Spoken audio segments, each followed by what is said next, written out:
Bonjour, je suis Mohamed Larichi, le fondateur de l'optimalisme. Je vous souhaite la bienvenue sur ma chaîne vidéo. Dans ma dernière vidéo, je vous ai présenté le premier des 5 concepts optimalistes, l'amplification exponentielle du manque à gagner en progrès. Aujourd'hui, je vais vous parler du deuxième concept optimaliste, celui de l'érosion du capital BE. Rappelez-vous, dans ma deuxième vidéo, je vous ai déjà parlé du capital BE à un instant T, que j'ai défini comme étant le BE maximal qu'on pourrait atteindre par la pratique, à partir de cet instant et sans relâche, d'un mode de développement le plus performant possible. Je vous ai dit aussi que tout comme le BE, le capital BE a 4 composantes. Le capital bien-être individuel et le capital longévité individuelle qui constituent le capital BE individuel, et le capital bien-être communautaire et le capital longévité communautaire qui constituent le capital BE communautaire. À cette occasion, j'ai introduit la notion de l'érosion du capital BE. Je l'ai juste effleuré.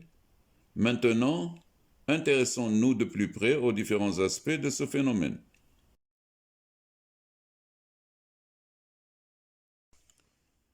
L'optimalisme démontre que le capital longévité individuelle, dont la nature a doté les hommes et qui est propre à chaque individu, est soumis à une érosion ininterrompue jusqu'à épuisement, c'est-à-dire jusqu'à la mort de l'individu, ce qui correspond à capital longévité individuelle égale 0. Cette érosion a 2 composantes. Une érosion naturelle inévitable quoi qu'on fasse, qui déprécie le capital longévité individuelle d'un jour, chaque jour qui passe, et une érosion d'origine humaine qui vient s'ajouter à l'autre et qui dépend du degré d'optimalité du mode de développement dans lequel évolue l'individu, c'est-à-dire de l'optimalité de la gestion de l'humanité, de son organisation et de son activité. Le capital longévité communautaire, dont la nature a doté l'espèce humaine, est soumis aux mêmes érosions. C'est l'amplification de l'érosion d'origine humaine qui pose problème, puisqu'elle découle directement de l'amplification du manque à gagner en progrès. Étant proportionnelle à cette dernière, elle est elle aussi exponentielle, permanente et irréversible.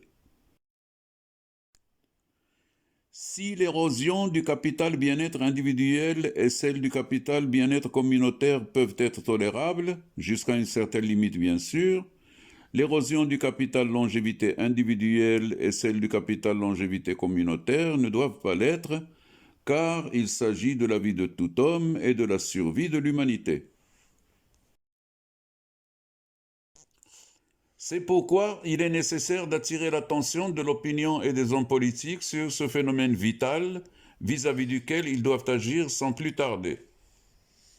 Car s'ils tardent à agir, ils créeront par le laxisme un manque à gagner en progrès qui se traduira par une aggravation de l'érosion des capitaux longévité de l'homme et de l'humanité.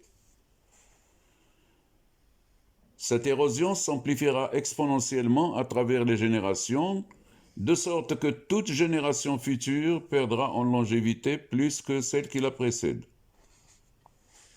Maintenant qu'ils sont avertis, ils seront donc responsables, en connaissance de cause, de non-assistance à tous les hommes actuels et futurs et à l'humanité, tous victimes respectivement de mort précoce et d'extinction précoce. La prochaine fois, je vous parlerai du troisième concept optimaliste, celui de la seconde compte. Rendez-vous donc dans ma prochaine vidéo et sur mon site www.optimalisme.eu. Vive l'humanité, vive l'optimalisme!